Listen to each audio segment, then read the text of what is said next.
Hindi ka nagkulang. Totoo po ba ito?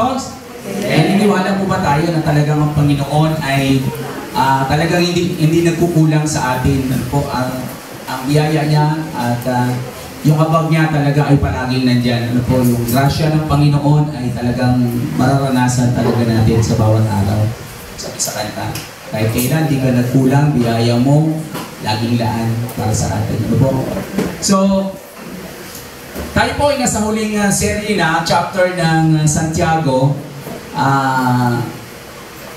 Dito sa Santiago 5, ano po, limang ano lang naman siya, chapter. At ang pamagat po ng ating topic sa umagang ito, ang babala ng Panginoon at paalala sa pagiging matyaga sa pananalangin. So, bakit babala? Kasi doon sa unang bahagi ng chapter 5, ay meron doon mga babala tungkol sa karakter ng mga tao. No? So, wag din tayong mamamali sa pag-intindi, no? Sa pag-analyze na pag-analisa na, kuya, bawal palang maging maudlat sa buhay. Magkaiba naman yun, no? Magkaibang anggulo. Titignan natin. Huwag natin siyang parang interpret na talagang literal. Tingnan natin talaga yung nais na ipahayag ng Panginoon, no? So, sabi nga dyan, ang babala ng Panginoon at paalala sa pagiging matyaga sa pananalangin. Sige po, manalangin muna tayo. Panginoon, salamat sa umagang ito. Dalangin talaga namin ang iyong Santong Espiritu ang siyang patuloy na kumilos sa bawat isa sa amin. Gamitin mo ang lugar na ito para makapag-aral kami ng iyong salita, Panginoon. Ako bilang kaluyo ng iyong mga salita at ginapaba po namin ang iyong mga salita, ang aming mga sarili at ang kaluwalhatian mo, Panginoon, ang matigla sa buhay ng bawat isa sa amin. Dalangin po namin, O Lord, yung mga salita po na mapag-aralan namin sa umagang ito ay talagang i-apply namin sa aming pang-araw-araw ng buhay. Purihin ka sa pangalan ni Jesus. Amen. Ayun po sa Santiago 5, verse 1 hanggang 20 po yan. Pero bago po tayo magpatuloy, dahil panghuli na po ito, ay tingnan po natin, balik-aral natin yung mga yung mga Santiago 1, Santiago 2, 3, and 4. No, tingnan natin. Sa Santiago 1, sa ating balik-aral, sabi dyan sa verse 2, mga kapatid, magalala kayo kapag kayo dumaranas ng iba't ibang uri ng pagsubok. Dapat ninyo malaman na nagiging matatag ang inyong pananampalataya sa pamamagitan ng pagsubok. At dapat kayo magpakatatag hanggang wakas upang kayo'y maging ganap at walang pagkukulang. No? Yan yung nakita ko doon sa Santiago 1. So, dapat tayo magpakatatag hanggang wakas upang kayo maging ganap at walang pagkukulang. So, yun talaga naman ang nais ng Panginoon sa bawat isa sa atin. Sa Santiago 1 pa rin, ng 12, pinagpala ang taong nanatiling tapat sa kabila ng pagsubok sapagkat matapos niyang malagpasan ng pagsubok, tatanggap siya ng gantimpala ng buhay na ipinangako ng Panginoon sa mga umiibig sa Kanya. So, pinagpala ang mga taong nanatiling tapat sa kabila ng ating mga pagsubok. So, lahat tayo naman nakakaranas ng pagsubok. At talagang katulad niya sabi, ang pamumuhay ng Kristiyano ay parang ginto na kailangan dumaan sa apoy, dumaan ng proseso, dinadalisay para makita yung ating kinang. Ano po? So, yan. Sabi, tatanggap siya ng gantimpala ng buhay na ipinangako ng Panginoon sa mga umiibig sa Kanya. Ayun po ang sa Santiago 1. Tingnan naman po natin sa Santiago chapter 2, verse 14 hanggang 17. Kung ano na ang nakita natin dito, no? Parang ang bukod niya. Sabi dito, mga kapatid, ano ang pakinabang kung sabihin ng isang tao na siya may pananampalataya, ngunit hindi naman niya ito pinatutunayan sa gawa. Pananampalataya? Maliligtas pa siya ng ganong uri ng pananampalataya? Sa 15, halimbawa, may isang kapatid na walang maisuot at walang makain. Kung sabihin ninyo sa kanya, patubayan ka nawa ng Diyos, mapihis ka at magpakabusog, ngunit hindi naman ninyo siya binibigyan ng kanyang kailangan. Ano ang silbi niyon? Gayun din naman, sabi diyan sa huli, no? Patay ang pananampalatayang walang kalakip na gawa. Hindi natin pwedeng sabihin sa Lord, hindi naman talaga ako sa iyo, pero hindi naman nakikita ng Panginoon. Magmamanifest kasi yun at makikita ng Lord. Ano po? Sa Santiago chapter 2 pa rin, ang verse 26, patay ang katawang walang espiritu. Gayun din naman, patay ang pananampalatayang walang kasamang gawa. So makikita natin dito talaga na paalala ng Panginoon sa aklat ng mga Santiago. Ano po? Napatay ang pananampalatayang walang kasamang gawa. Tunay nga naman, ano po, hindi natin pwedeng sabihin, hindi ko pwedeng sabihin na, Kristiyano ako, pero hindi naman yun nagmamanifest sa ating buhay. No, hindi siya nakikita. Sa Santiago chapter 3 naman, verse 5 and 6, na buod niya, ganyan din ang dila. No, ito yung patungkol na sa dila, kay Sir Nico ito. Ng tao, maliit na bahagi lamang ng katawan, ngunit napakalaki ng pinagyayabang. Isipin na lamang ninyo kung paano napapalagablag ng isang maliit na apoy ang isang malawak na kagubatan. Ang dila ay parang apoy, isang daigdig ng kasamaang nagpaparumi sa ating pagkatao. Ang apoy nito ay mula sa impyerno at sinusunog ang lahat sa buhay ng tao. So ano naman natin yan, no? Talagang ito ang pinaka-powerful. No? Isa daw talaga sa napakaliit pero malaki ang magiging damage kapag ito ang nagsimula. No? Sabi din sa Santiago chapter 3 pa rin, verse 17 to 18, ngunit ang karunungan mula sa langit, una sa lahat ay malinis, mapayapa, maamo, mapagbigay, puno ng awa, masaganang namumunga, ng mabubuting gawa. Hindi nagtatangi at hindi nagkukunwari. Namumunga ng katwiran, ang binhig ng kapayapaang itinanim ng taong maibigin sa kapayapaan. So, tandaan natin mga kapatid, ano po, na talagang ang lahat ng ito ay mula sa Lord talaga, no? Sabi ko ang karunungan mula sa langit. Una sa lahat, malinis, mapayapa, maamo, mapagbigay, puno ng awa, masagana ng mumunga, ng mabubuting gawa. So, makikita natin, magmamanifest talaga yung kabutihan ng Panginoon sa buhay natin.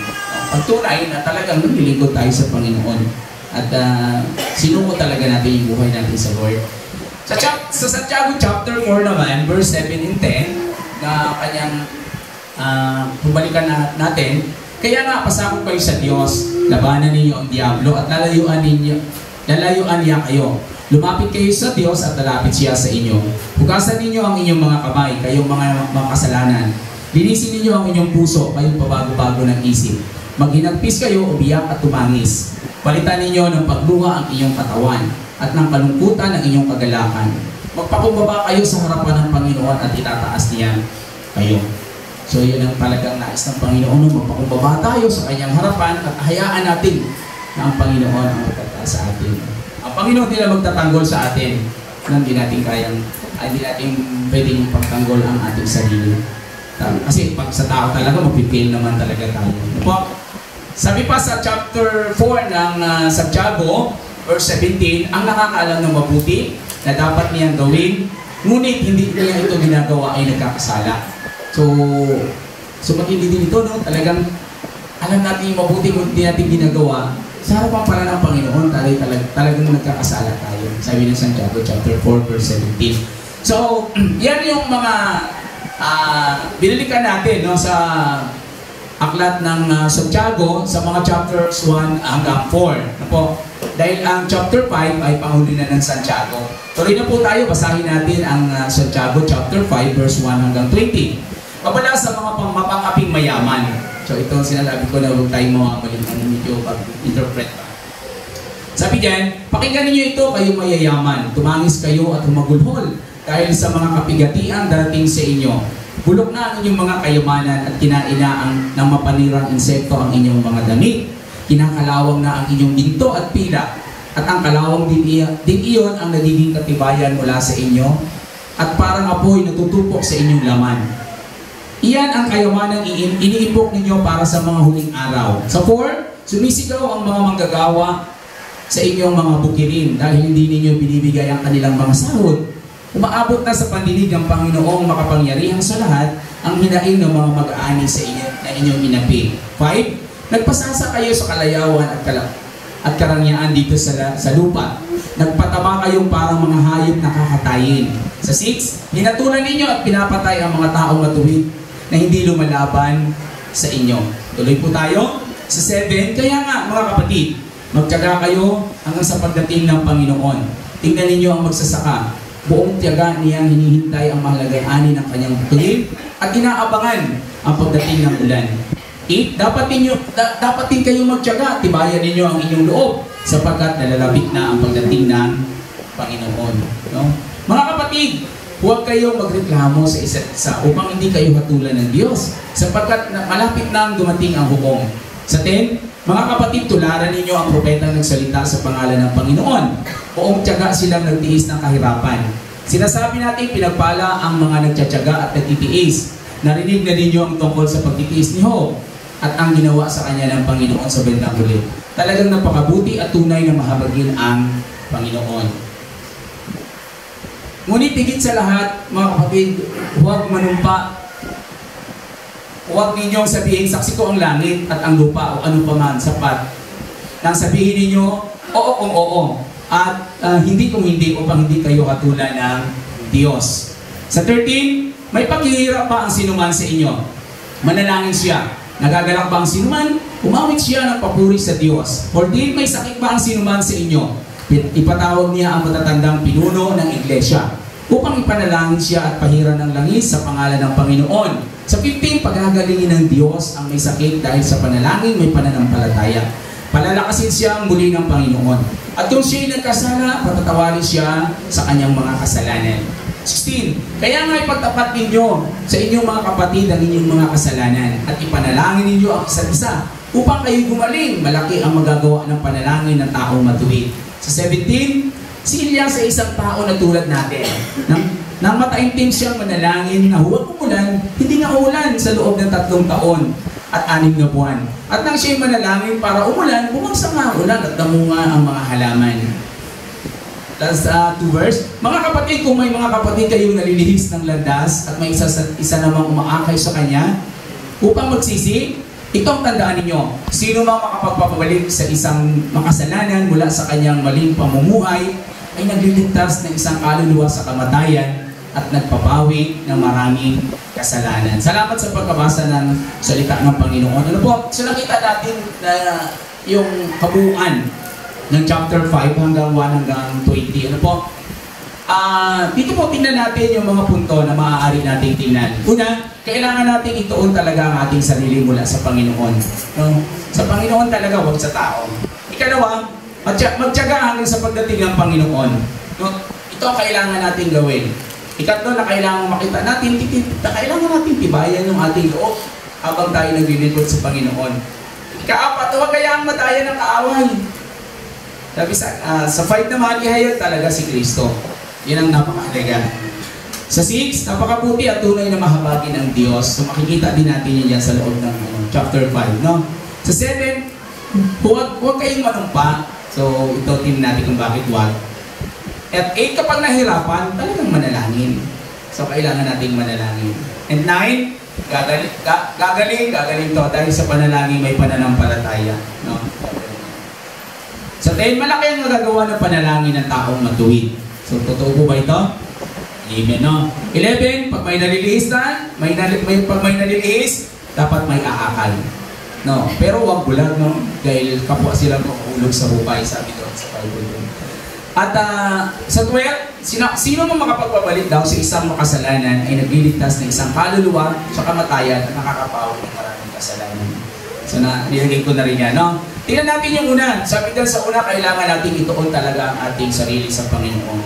Sabi dyan sa mga Hebreo chapter 12, verse 2, ituon natin ang ating paningin kay Jesus na siyang pinagmumulan at kabuuan ng ating pananampalataya. Dahil sa kagalakan naghihintay sa Kanya, hindi niya ikinahiya ang mamatay sa krus. At siya ngayon nakaupo sa kanan at trono ng Diyos. So, kapag ganito ang ating pananaw talaga, medyo hindi natin makikita yung posibleng alok ng mundo pag na kay Kristo talaga tayo nakatuon. So, ito natin paningin kay Jesus na siyang pinagbimulan ng kabuuan ng ating pananampalataya. So, lagi nating alalahanin mga kapatid na talagang sabi nga, di ba sa Biblia, ang mabuhay na kay Kristo, ang mamatay ay pakinabang. No? So, pakinabang natin yun. Huwag natin isipin na yung pag-serve natin kay Jesus, talagang maraming oras ang nasasayang. Hindi po. Habang naglilingkod tayo sa Panginoon, ay marami tayong naiipon sa Panginoon. Yan lagi talaga natin isipin. At kapag talaga nakatuon yung pagtingin natin sa Panginoon, posibleng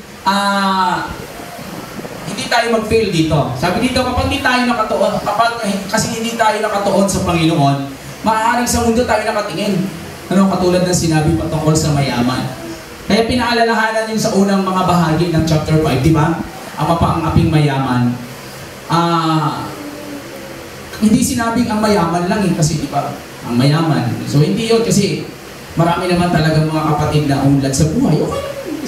Pero kasi dito, ang sinabi ng Panginoon, mapangapi, ibig sabihin, maraming inabuso. So nang pinaunlad siya ng Panginoon, marami talaga siya naabuso. Nalamangan. Ano po?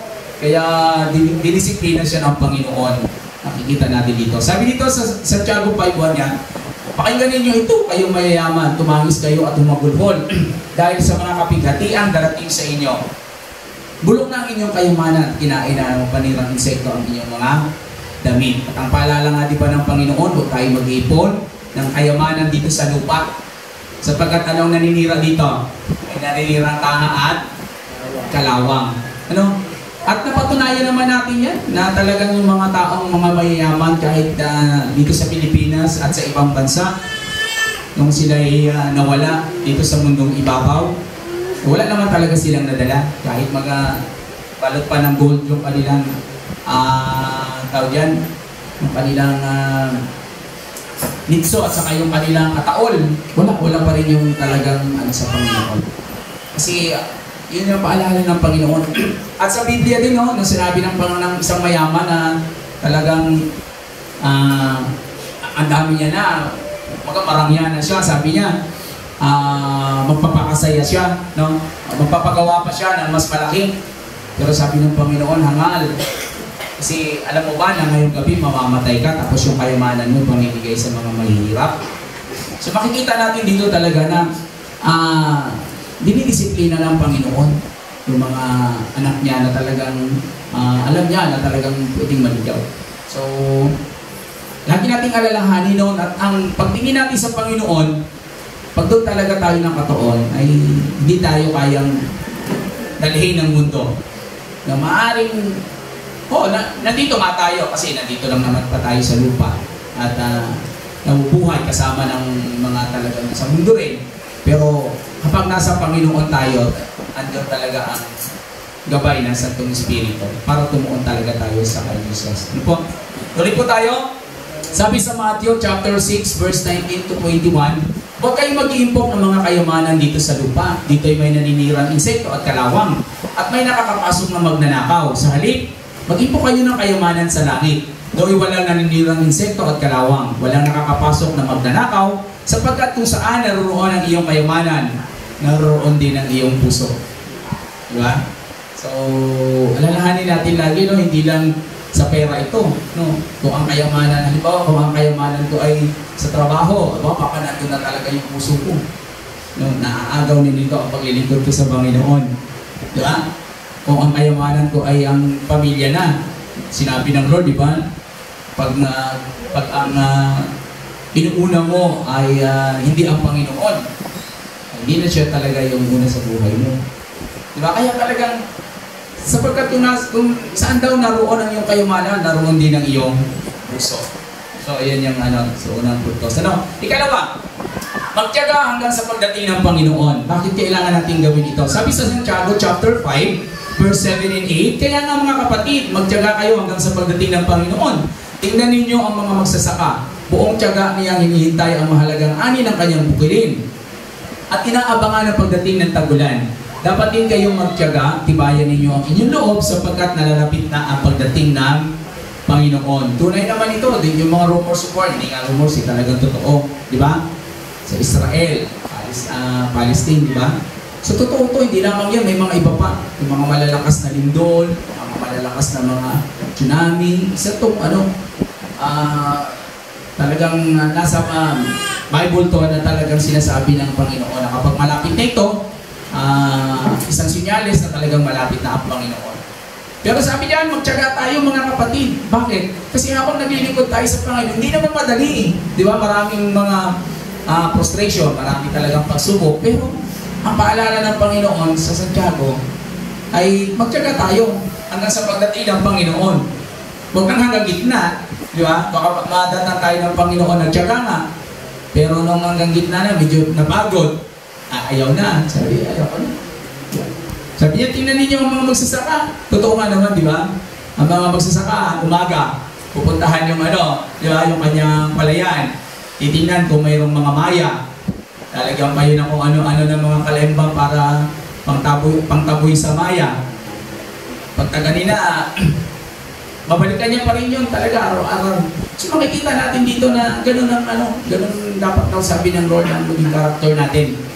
Maging matyaga tayo sa paghihintay at paglilingkod sa pagdating ng Panginoon. Di po, sabi sa mga awit, chapter 37 verse 9 ng Magandang Balita Biblia, sa harap ni Yahweh ay pumanatag ka, maging matyagang maghintay sa Kanya. Huwag mong kaingitan ng gumiginhawa, sa likong paraan ay umunlad man sila. Minsan may mga gano'n, na parang, bakit kaya sila pinagpapala? Tapos ako naglilingkod sa Panginoon, parang hindi. May mga gano'n tayo mga anak. Pero hindi. Alam niyo ba na talagang ang pagpapala ng Panginoon na hindi lamang doon sa mga nakikita natin. At ang grasya ng Panginoon ay talagang, kung talagang i-appreciate lang natin, ay nakikita natin, grabe talaga yung pagpapala ng Panginoon sa buhay ko. Kaya makikita natin na ang nais talaga ng Panginoon sa mga naglilingkod sa Kanya ay matyaga natin siyang hinihintay. Kapag matyaga, kahit mahirap, sige, diretso lang, di ba? Kahit may pagsubok, ay diretso pa rin. Huwag aayaw. No? Napapagod pero hindi dapat tayo aayaw sa Panginoon. Hindi magpatuloy sa paglilingkod sa Panginoon. Nandiyan yung mga kapatid, pwede namang puntahan, kapatid, panalangin mo nga ako. Kuya, ate, kasi medyo nag-stumble yung nasishake yung aking palataya. So pwede tayong manalangin kasi mahalaga to. Paalala dito ng Panginoon na magpalangin sa bawat isa talaga. Yan yung kalawang puntos. No, ikatlo, tibayan daw natin ang ating loob. Hindi dahil makikipag-away tayo, makikipag-babag tayo. Hindi. Sabi sa Santiago chapter 5 verse 8, dapat din kayo magtiyaga, tibayan ninyo ang inyong loob sapagkat nalalapit na ang pagdating ng Panginoon. So nalalapit na talaga ang pagdating ng Panginoon. So dapat nating tibayan ang ating loob habang tayo naglilingkod sa Panginoon. Kasi marami pa tayong pwedeng makita at mga pagsubok na pwedeng maranasan. No? Kung tayo ay aayaw ka agad at kumbaga madidisappoint ka agad sa paglilingkod sa Panginoon, baka hindi tayo abutan ng Lord. Diba? Pero kung naging tapat at matyaga tayo naglilingkod sa Kanya kahit sa gitna ng mga pagsubok, diba, ay talagang nagagalak ang Panginoon kasama ng mga anghel sa langit kapag natagpuan niya tayo doon sa Kanyang pagbabalik. Ano po? Dahil sabi nga dito, malapit na ang pagdating ng Panginoon. So, hindi natin alam nga. Kasi sabi nga sa Biblia, walang nakakaalam ng pagdating ng Panginoon para daw itong magnanakaw. Hindi natin alam kung ganyan. Ano po? So, yan. Sabi pa din sa John, chapter 16, verse 33, sinasabi ko ito sa inyo upang sa inyong pakikipag-isa sa akin ay magkaroon kayo ng kapayapaan. Magdaranas kayo ng kapigatian sa sanlibutan ito. Ngunit, tibayan ninyo ang inyong loob na pagtagumpayan ko na ang sanlibutan. Di ba? Tibayan natin ang ating loob. No? Nagawa na ito ng Panginoon. No? So, nung siya ay talagang nagpakasakit para sa atin. Pero sabi niya, ang habili niya, talagang tayo na naglilingkod sa Kanya, tibayan natin yung ating loob. No? At hindi naman tayo excuse talaga dun sa mga pagsubok. No? Hindi tayo, sabi nga, wala tayong immunity na iiwasan tayo ng kaaway. No? Hindi tayo talaga iiwasan. Kundi, mas lalo tayo pa nga yung dinideceive talaga ng kaaway. Tinitest kung talagang hanggang saan yung ating patience sa paglilingkod sa Panginoon. Ika-apat na puntos, sabi, huwag nating hayaang madaya tayo ng kaaway. Bakit? Kasi kapag hinayaan natin at nakapasok siya, maglilig ito sa napakaraming kasalanan. No? Sabi sa Santiago 5 verse 9, magandang balita, mga kapatid, Huwag kayong magreklamo sa isa't isa upang hindi kayo hatulan ng Diyos sapagkat nalalapit ng dumating ang hukom. Maaaring ganito kapag kasi medyo may grumble ba tayo sa puso? Ay, bakit kaya si kuya? Bakit kaya si ate? Bakit kaya yung katrabaho ko doon? Diba? May ganong ano. So, napapasok tayo ng ano. Sabi nga, di ba? Ang si Satan ay hindi niya kayang basahin yung ating isip, pero kaya niya mag-insist. Kaya niya mag-inject ng pwede nating isipin. Di ba? Hanggang sa gumawa na tayo ng drama sa ating isip. No? Ano ba? Hanggang sa maging kaaway na natin yung ating kapatid. Sabi, huwag tayo magreklamo. Sabi, sa isa't isa, upang hindi tayo hatulan ng Diyos. Sapagkat nalalapit ng dumating ang hukom. So makikita natin dito na napakaano ng paalala talaga ng Panginoon. Ano po? Kasi yan nga nilagay ko para hindi tayo talaga madaya ng kaaway. Kasi pagka ganito, dideceive talaga tayo. Mapapasok tayo ng kaaway. Ano po? Bagkos ipanalangin. No? Ipanalangin yung isang sitwasyon. Pagka ganun yung ginawa natin, naka-counter na kaagad natin yung nais ng kaaway na i-inject sa ating sipan, no? Na dapat ay isipin natin. Sa unang Pedro chapter 5 verse 8 to 9 ng Magandang Balita Biblia, sabi niyan, maging handa kayo at magbantay. Ang diablo, ang kaaway ninyo ay parang liyong umaatungal yan at aali-aligid at naghahanap ng malalapa. Labanan ninyo siya at magpakatatag kayo sa inyong pananampalataya sa Diyos. Tulad ng alam ninyo, hindi lamang kayo ang nagtiis ng mga kahirapan, kundi gayon din ang mga kapatid sa buong daigdig. O, di ba? Baka akala mo, halimbawa ako, isipin ko, parang ako lang may pagsubok. Di ba? May mga ganong connotation na parang pasan mo ang daigdig. Pagka sobrang nakasimangot, di ba? Parang pasan daw yung daigdig. Pero sabi dito ng Pedro, di ba, maging handa, magbantay. Kasi Satan niya daw is like a roaring lion. Na paikot-ikot lang, nandiyan lang. At handa siyang lapain tayo. Ay pagka ganun talagang wala yung sinisino. Ay di ba nga ang leon, kahit nga yung giraffe, kaya nung di ba? Agatin. Hindi naman ang tinitingnan yung laki ng ng kanyang biktima. Siguro ang iniisip nun ay talagang dominante siya sa lahat ng So makikita natin dito na talagang pag ganito, pwede tayong madaya lang. Pag hindi tayo magbantay ay talagang matadaya, mapapasok tayo ng kaaway. So kailangan, meron talaga tayong bantay talaga tayo. At ang shield natin doon ay talagang salita ng Panginoon sa bawat araw. Ang panalangin, pagbabasa talaga ng kanyang salita. Hingi talaga ng tulong din sa kapatid para ipanalangin. Ano po? Ikalimang puntos, sabi dito, kailangan natin ihayag si Kristo. So verse 10, ano po? Ang Magandang Balita Biblia. Mga kapatid, tularan ninyo ang mga propetang nagsalita sa pangalan ng Panginoon. Buong tiyaga silang nagtiis sa kahirapan. So yung mga yung mga dati pang mga nakikita natin sa Biblia. So marami yung mga alagad na lang ng Panginoon, di ba? Kung paano sila talagang namatay para sa kay Kristo, di ba? Binato, binugutan ng liig, pero hindi pa rin tumigil, di ba? Sa paglilingkod sa Panginoon. At patuloy pa rin sila nag-ahayag ng salita ng Panginoon. Yun naman talaga ang natin, kumbaga ang layunin natin, no? Ang pagkakilala natin sa Panginoon, tandaan natin mga kapatid, hindi to na sikreto. Kumbaga parang secret lang, no? Kasi saka lang malalaman, halimbawa ng katrabaho natin kung mga 5 years tayo doon na, Kristiyano ka pala? Mga gano'n. Saka lang na find out na Kristiyano tayo. Dapat hindi gano'n, mga kapatid, talagang makita nila, mag-manifest sa buhay natin na talagang sa trabaho natin, Kristiyano tayo. Di ba? Kung hindi, pero alam mo, isa sa mga hirap din talaga na mag-penetrate ay doon talaga sa ating mga katrabaho, sa naranasan ko yan. Pero wala namang imposible sa Panginoon kung manalangin talaga tayo na, Lord, bigyan mo talaga ako ng wisdom para paano bahaginan ng salita mo ang mga katrabaho ko dito.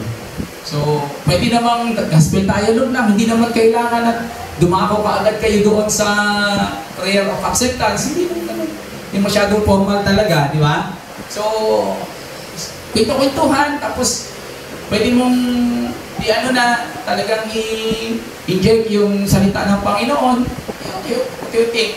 Pag magsama ulit kayo, may posibilidad na yan na pwede mong ibahagi. Parang katulad ng Friday, nag-invite kasi yung co-teachers ni Ma'am Jo na nagkamit sa isang kubo. Then may isa kaming topic na pinagkukwento ngayon. Kaya sabi ko naman sa kanila na nakaupo kami doon ng pagkakain. Sabi ko, ang magbibigay lang naman ma'am ng kapayapaan talaga sa buhay ng tao, ayan, ang Diyos. Diba? Ang tao kasi hindi niya kaya magbigay nito kasi nagpipil ang tao. Kahit gaano pa kayo ka-close ng kaibigan, magpipil yun. Yung kamag-anak mo magpipil. Ang magbibigay lang talaga ng kapayapaan ay ang Panginoon. Di ba po? Hindi ito maintindihan na nasa mundo. Di ba? Hindi ito maintindihan ng iba. Pero ang tayo na naglilingkod sa Panginoon ay talagang mararamdaman natin ito. Kaya sabi ko nga sa kanila, wala nang iba. Sa mundo ito, ang magbibigay lang ng kapayapaan ay ang Lord talaga. Si Jesus na talaga. Kasi magpipil talaga, magpipil ang tao doon sa kanyang kapag doon siya nakatingin. Ano po? So, gano'n lang. Simple lang. Hindi man kami nagpunta sa prayer of acceptance, pero mayroon tayo pwedeng na ibahagi na kahit maliit na bahagi. Gospel dialogue yun. No? Pwede gano'n lang muna. Diba? Basta ang mahalaga na na ipapakita natin yung kabutihan ng Panginoon sa buhay natin. At magpamanifest yun, syempre mga kapatid, baka naman ako pa, halimbawa ako ay ako pa yung problema din sa school, na ako yung Kristiyano. Hindi naman siguro, dapat talagang maging mabuting halimbawa, maging buhay na patotoo nga, sabi di ba? Sabi doon, kapag hindi pa halimbawa, hindi ka pa nagsasalita, nakikita na nila, may something dito sa kay brother, kay sister, no? Hindi na lapit. Anong nangyari? Parang hindi ka na nagpa-party ngayon, gano'n. Oo, kasi talagang ang Lord na ang nasa akin, no? So, yun talagang yun ang isa sa mahirap, i-overcome. No, yung dating kasama mo na talagang kasama mo sa party-party. Sa probinsya kasi sayawan eh. Ewan ko lang kung may nakarelate. Punta kami pagkasalan, may sayawan. Ako, kami ang bida doon. And then later, hindi na nila ako nakita. Sabi, bakit yun si Maka hindi na nagsasayaw. Ako pa yung announcer. Ewan ko lang kung nakaka-relate yung mga ate natin dyan. Ano po? Yung kakalbitin mo lang yung babae, kasayaw mo na, dalaga. Huwag mo lang gagawin bukas. Kasi makakasuhan ka. So, ganun ang buhay. Pero, mapaguhin naman tayo ng Panginoon eh. Doon sa gawin natin, di ba?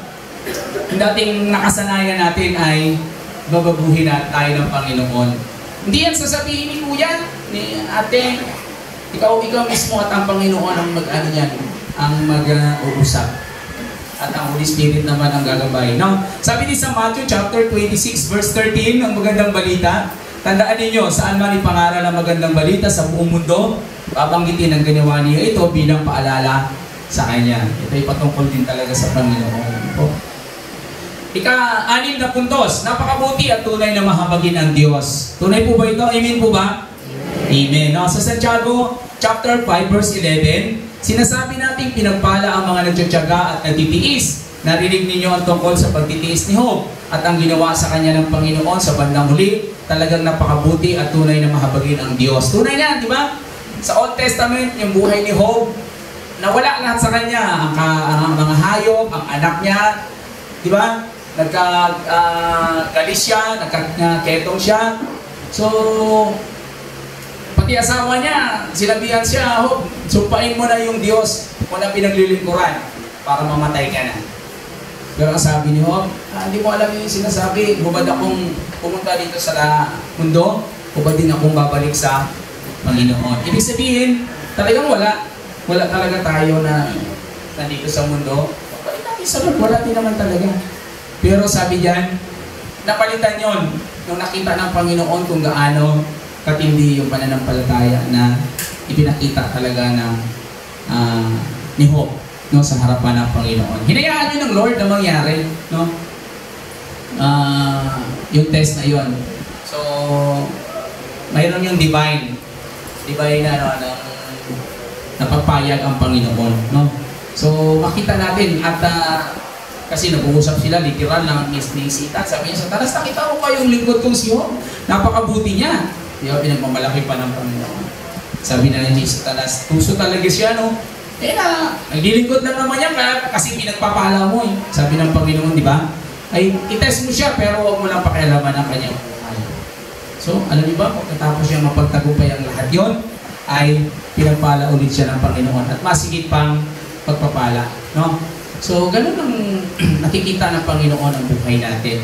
Sabi din sa mga awit, 100, verse 5, napakabuti ni Yahweh. Pag-ibig niya ay walang hanggan. Pag-ibig niya ay tunay. Laging tapat kailanman. Di ba? Napakabuti talaga ng Panginoon. So, napakabuti ni Yahweh. Pag-ibig niya ay walang hanggan. Pag-ibig niya ay tunay. Laging tapat kailanman. Tunay talaga ito, no? Na napakabuti ng Diyos. Okay? Yan yung pang-anim na puntos. Sa 7, huwag kayong manunumpa. So, bakit kaya ito sinabi din ng Santiago? No? May mga, ano pa ng promise? Cross my heart. Hindi yun okay sa Panginoon. Ano po? Sabi sa Santiago, chapter 5, verse 12 hanggang 14, ngunit higit sa lahat, mga kapatid, huwag kayong manunumpa. Huwag ninyong sabihin, saksi ko. Saksi ko ang langit o ang lupa o ang ano paman. Sapat nang sabihin ninyong oo kung oo at hindi kung hindi. At upang hindi kayo hatulan ng Diyos. Kaya ang ginagamit natin, di ba? Sige po, kung luluobin ng Panginoon. Kasi nga hindi naman natin alam yung araw ng bukas. Kasi baka hindi na tayo, wala na tayo dito. Di ba? Kaya nga, lagi ang ano natin, na mga naglilingkod sa Lord, sige po, kung luluobin ng Panginoon. Di ba? So, huwag tayong gagamit ng ang Diyos na yan, pupunta ako. Diba? Hindi yun pala okay sa Panginoon. So, huwag tayong manunumpa. Sabi dyan, sa Mateo chapter 5, verse 32 to 35, narinig niyo muli sa sinabi noong unang panahon, huwag kayong manunumpa ng walang katotohanan, kundi tuparin mo ang mga sinumpaan mo sa Panginoon. So, ito parang ano din siya, no? So, kung sa Panginoon ka nanumpa, ito pa rin mo. Diba? Kayo naman ang Panginoon ang nag-uusap. Kaya lang, matindi yun kapag sinabi mo sa Lord, Lord, talaga, hindi ko na gagawin to, Panginoon. Hindi naman nakikita ni Kuya at ni Ate yung sinasabi mo. Di ba? Ikaw lang at ang Lord talaga ang nakakapag-usap. So, manalangin talaga tayo sa Panginoon. Sa 8, kapag nahihirapan tayo, kailangan nating manalangin. Di ba? Manalangin. Huwag magreklamo. Kasi meron tayo parang na instinct na, bakit ka naman nangyari sa akin to? Parang hindi ako anak ng God. Ganun ang mga reklamo natin. Pero hindi. Sabi diyan, kapag daw nahirapan, manalangin. Sabi sa verse 13 ng Santiago chapter 5, ang panalangin may pananampalataya. Mayroon bang nahihirapan sa inyo? Manalangin siya. Mayroon bang masaya sa inyo? Magpuri siya. No? Kailangan nating manalangin. Kapag nahihirapan daw, manalangin. Ang susi lang talaga manalangin. Pero pag masaya, magpuri. Pag umawit tayo sa Panginoon. Talagang yun ang nais ng Lord. So, itinuturo sa atin ng Panginoon na ganun bang maging dapat response natin sa harapan ng Panginoon. Ito bilang naglilingkod sa Kanya. Sabi sa John chapter 9, verse 31 to 33, ng magandang balita, Biblia, alam natin hindi pinapakinggan ng Diyos ang mga makasalanan, ngunit pinapakinggan niya ang mga sumasamba sa Kanya at sumusunod sa Kanyang kalooban. Mula pa ng likhain ng mundo ay wala pa tayo nabalitaang nakapagpagaling ng mata ng taong ipinanganak na bulag. Wala pong magagawa ang taong yun kung siya hindi mula sa Diyos. So tunay nga talaga, no? hindi pinapakinggan ng Panginoon yung tunay na anak. Pero ang tunay niya na anak, pag nanalangin tayo, papakinggan na tayo. So, huwag lang tayo talagang mainit sa pananalangin. At maging sensitive din, siyempre. Baka yung pananalangin natin, hindi ina-allow talaga ng Panginoon. So, hindi tayo ng leading sa Holy Spirit kung ano talaga yung nais talaga ng Panginoon sa atin. Po. At sa ikasyam na puntos, titingnan natin, sabi gagaling dahil sa panalangin may pananampalataya. Kaya nga, kahit doon sa ating chat box, di ba? Humihingi tayo ng prayers. Kahit sa malayo ay nagsisend tayo ng prayer. Kasi narinig naman talaga tayo ng Panginoon yung pananalangin natin. So, ang kapatid, so humihingi talaga tayo ng prayers. And napaka-powerful nito. Ito talaga ang unang gamot na dapat natin unang hingin sa Panginoon. Pangalawa na lamang yung mga iniinom natin na gagamitin. At pag ininom din natin yung mga gamot, ano pa rin yun? Hihingin pa rin natin ang panalangin. Subukan niyo po ba yun? Halimbawa, Panginoon, gamitin niyo po ang gamot na ito para mag-subside yung aking lagnat. So, pwede naman talaga. Diba? Pero, hihingin pa rin natin talaga sa Lord. Pero, ang pinaka talaga ay ang pananalangin talaga. Pero, ito ay ang panalangin may pananampalataya. Pwede din kasi tayong manalangin na medyo shaky yung ating pananampalataya. May parang, may part na, ano yun kaya? Titigin kaya ng Panginoon yung pinanalangin ko? Parang mga ganon. Parang down pa tayo. Dapat hindi ganon mga kapatid. Ano po? Kailangan ng pananalangin natin talaga ay firm na pag pinag-pray natin sa Lord yun, naniniwala tayo na may tugon ang Panginoon doon sa ating mga pananalangin. Ano po? Sabi dito, pagagalingin ng Diyos ang may sakit dahil sa panalangin may pananampalataya. Palalakasin siyang muli ng Panginoon. At kung siya ay nagkasala, patatawarin siya sa kanyang mga kasalanan. So, tapat ang Diyos, no? Sa ating sa kanyang mga anak, no? At kaya niyang pagalingin ang mga may sakit sa pamamagitan daw ng pananalangin may pananampalataya. So nakikita naman ng Panginoon yun, yung ating mga puso, yung ating pananalangin. No? Kaya talagang kung talagang panghawakan lang natin at yung pananampalataya natin ay nandun, habang tayo nananalangin at humihiling sa Diyos, palagay ko ay matutugon ng Panginoon yung ating mga panalangin. Ano po? Sabi diyan, sa Santiago chapter 5, verse 16, sabi din, malaki ang magagawa ng pananalangin ng tao matuwid. Kaya nga, ipagtapat ninyo sa inyong mga kapatid ang inyong mga kasalanan at ipanalangin ninyo ang isa't isa upang kayo gumaling. Malaki ang magagawa ng panalangin ng taong matuwid. So, talagang nakikita natin dito, no? Parang yung puntos sa taong matuwid na nanalangin sa harapan ng Panginoon ay talagang napaka-laki. Ano po? Kaya makikita natin dito na talagang pwede tayong manalangin, pero ang nais ng Panginoon talaga may pananampalataya habang tayo nananalangin. Huwag nating ilagay sa likod ng ating isipan na, gagawin kaya ng Lord yun? Talagang isipin natin na pwede talaga itong gawin ng Panginoon. May response talaga ang Panginoon dito habang ako'y nananalangin. So yun talaga ang ating isipin palagi. Sabi diyan sa unang Pedro, chapter 3, verse 12 hanggang 14, ang mga mata ng Panginoon sa matuwid na katuon, ang kanilang panalangin ay kanyang pinakikinggan, ngunit ang masama ay kanyang sinasaluma. So nakikita ng Panginoon talaga kung sino ang kanyang tutugunan sa kanilang panalangin. Kasi yung mga masasama din, ay nananalangin din naman sila. Di ba? Yung mga nasasabungan niya ay nananalangin din na sana matalo yung isa, yung kanya yung di ba? Pula-puti, sa wala sa di ba?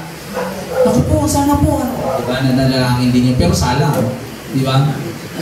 Kita mo yung nila. So, nakikita ng Panginoon, talaga na yung pananalangin natin, pinapakinggan niya kapag talagang tama, no?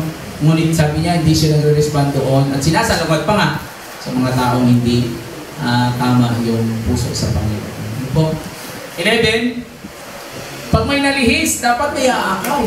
Pero, sabi nga, mag-iingat tayo. Pinaalalahanan din tayo sa Biblia na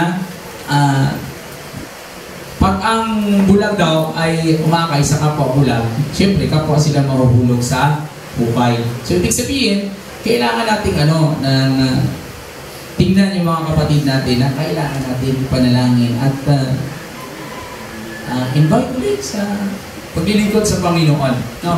Sabi mga kapatid, kung may kapatid kayong nalilihis ng landas at may isa namang umakay sa kanya upang magsisi, sabi diyan, sino ang sabi, mga kapatid, kung may kapatid kayong nalilihis ng landas, ay may isa namang umakay sa kanya upang magsisi. So dapat meron, no? Merong may concern na, ay Brad, ano na, na-miss ka na namin. Pero kailangan natin unti-unti silang ipanalangin, tapos puntahan, invite ulit.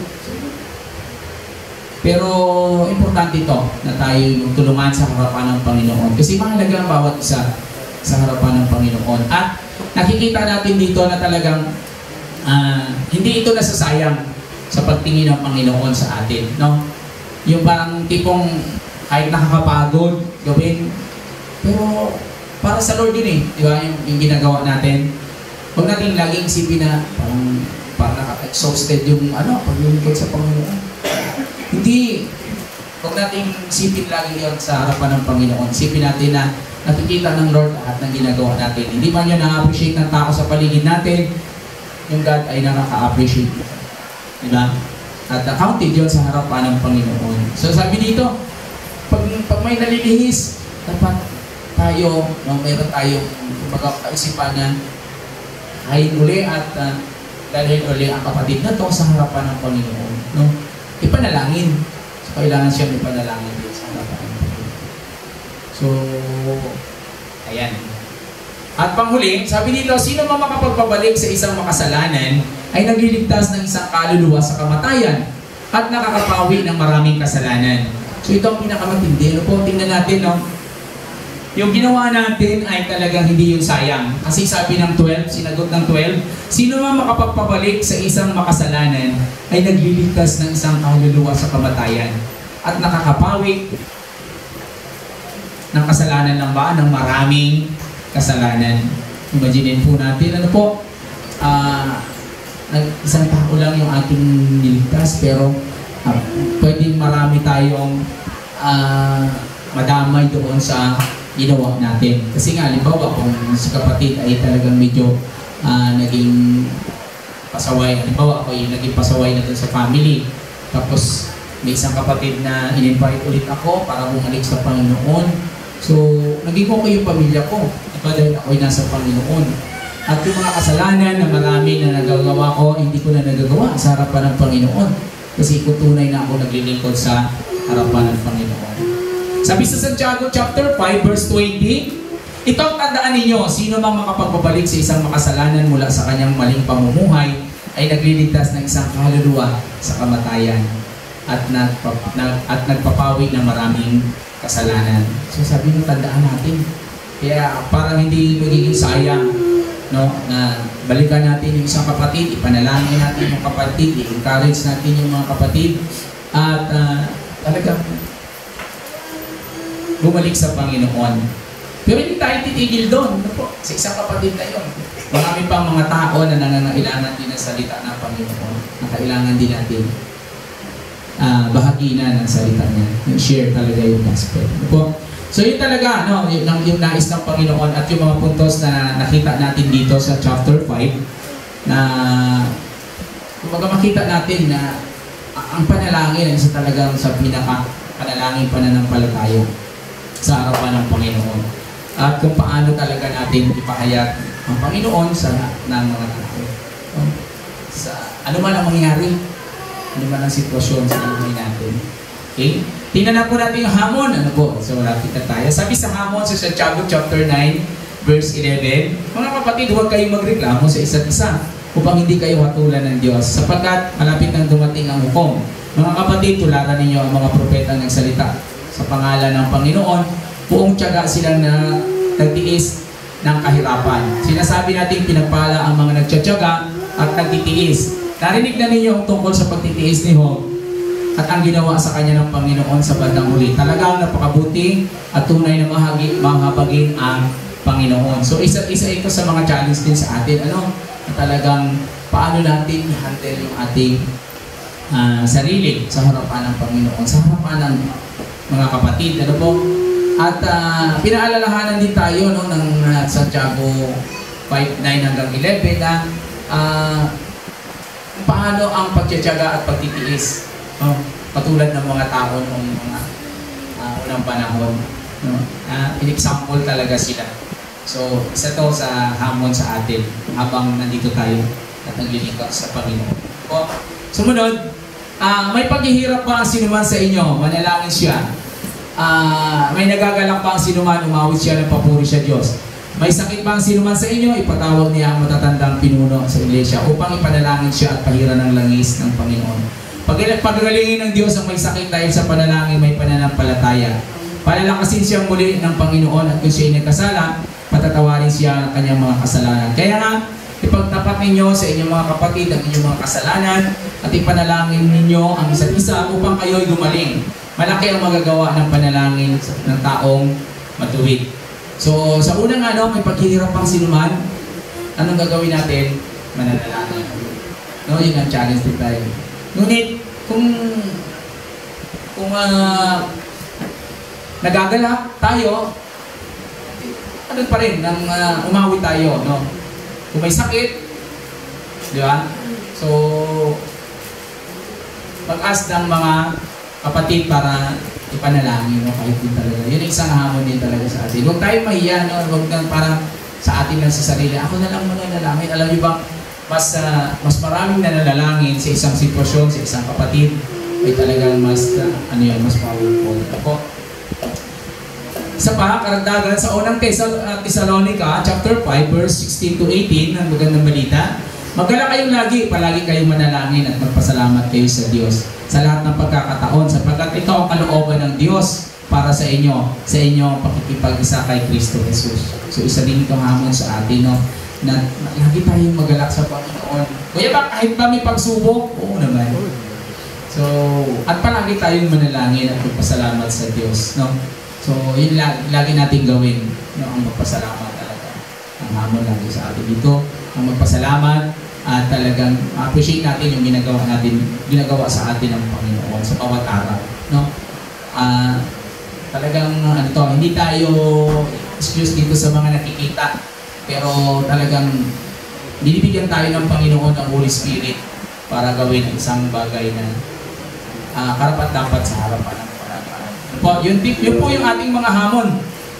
At sa ating tanong pangtalakaya naman, sabi dito, una, ano ang kahalagahan ng panalangin may pananampalataya? Ano daw ang kahalagahan nito sa ating buhay? At ikalawa, ano ang mga paalala na nakita mo dito sa Santiago 5 na maaari mo itong ibahagi sa kapartner? So, kung titingnan natin sa kabuuan ng Santiago, ano talagang nakita mo na medyo i-remind sa iyo ng Panginoon, no? Sa chapter 3, tingnan ng verse 9, ano kaya ang sa inyong palagay ang pakahulugan nito? So, pwedeng babasahin yung verse 9. Tapos kung ano ang pakahulugan. Ano po? So, yun lamang mga kapatid at pagpalain po tayo ng Panginoon. Tayo po ay manalangin. Panginoon, salamat po. Talagang tunay na napakabuti ng iyong salita, Panginoon, sa umagang ito. Tunay din na talagang ikaw ang Diyos na nais namin paglingkuran at ang iyong mga salita talagang nais namin ipahayag sa marami, Panginoon. At patuloy pa na talagang ang buhay ng bawat isa sa amin ay maging kagamit-gamit sa inyong harapan, Panginoon. Salamat po sa iyong mga salita sa umagang ito. Purihin ka sa pangalan ni Jesus. Amen and amen. Praise the Lord po.